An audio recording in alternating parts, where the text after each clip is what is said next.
Assalamualaikum warahmatullahi wabarakatuh. Kami dari kelompok 13 ingin mempresentasikan inovasi pembelajaran di SD IPA, yaitu tentang makhluk hidup dan lingkungannya.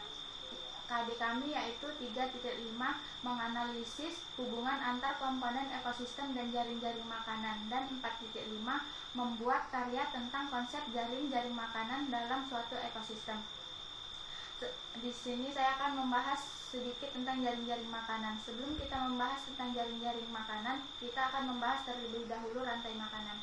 Rantai makanan adalah serangkaian proses makan dan dimakan antara makhluk hidup berdasarkan urutan tertentu, yang terdapat peran sebagai produsen, konsumen, dan dekomposer atau pengurai, yaitu untuk melangsungkan hidup suatu makhluk. Sedangkan jaring-jaring makanan adalah gabungan dari rantai makanan yang saling berhubungan dikombinasikan tumpang tindih dalam suatu ekosistem. Nama lain untuk jaring-jaring makanan adalah sistem sumber daya alam.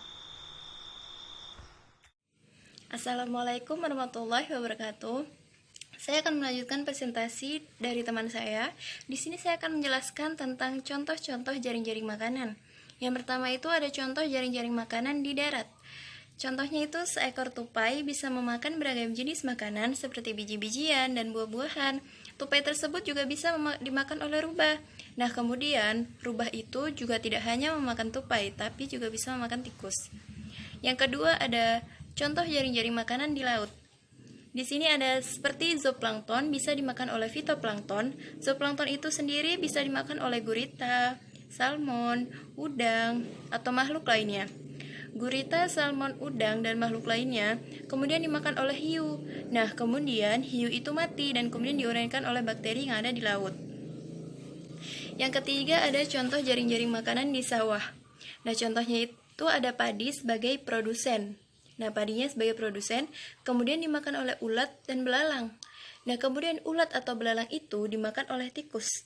Nah, dimakan oleh tikus dan dimakan oleh ular. Kemudian ada burung pemangsa juga bisa dimakan oleh ular. Nah, burung pemangsa mati diuraikan oleh bakteri. Nah, kemudian yang keempat ada contoh jaring-jaring makanan yang ada di air tawar. Contohnya itu tanaman air atau iga yang dimakan oleh ikan kecil, udang, dan seafood. Kemudian hewan tersebut dimakan oleh ikan besar. Kodok atau ular, kemudian ada bebek dan bangau bisa memakan udang, kodok, dan ikan besar. Ular dan burung bangau dan ikan besar bisa dimakan oleh elang. Nah, di sini saya akan menjelaskan tentang manfaat media yang kami buat. Dan manfaatnya di sini memudahkan siswa untuk memahami tentang rantai-rantai makanan. Jadi siswa itu lebih paham bagaimana sih rantai-rantai makanan di hewan yang ada di sekitar kita. Dan juga penggunaan media yang sederhana ini yang membuat pelajaran itu lebih menyenangkan. Jadi siswa itu lebih paham dengan cara yang lebih menyenangkan. Sekian presentasi dari saya, akan dilanjutkan oleh teman saya. Di sini saya akan menjelaskan tentang inovasi pembelajaran makhluk hidup dengan lingkungannya, dan kami akan membahas tentang rantai makanan dan jaring-jaring makanan. Kami mengkombinasikan antara cross puzzle dan buku pintar. Di sini saya akan menjelaskan tentang permainan cross puzzle dan buku pintar. Nah, pertama, guru harus membagi siswa ke dalam beberapa kelompok. Jika siswa sudah terbagi ke dalam beberapa kelompok, kemudian perwakilan setiap kelompok masing-masing maju ke depan untuk mengambil soal di kotak soal tersebut. Jika perwakilan kelompok sudah memilih soal, kemudian mereka kembali ke kelompoknya masing-masing untuk mendiskusikan jawaban dari soal yang sudah tersedia. Jika mereka sudah menemukan jawabannya, kemudian perwakilan kelompok maju ke depan untuk mencari komponen huruf dari jawaban tersebut untuk diisi ke cross puzzle. Nah, yaitu papan teka-teki silang.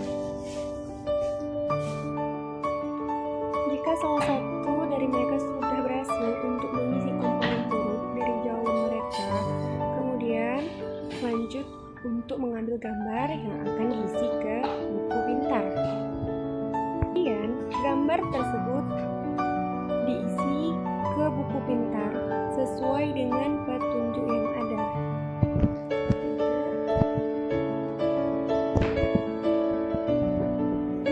Nah, sudah terlihat bahwa kelompok ungu memenangkan perlombaan cross puzzle dan buku pintar tersebut karena kelompok ungu telah berhasil memasang gambar ke dalam buku pintar.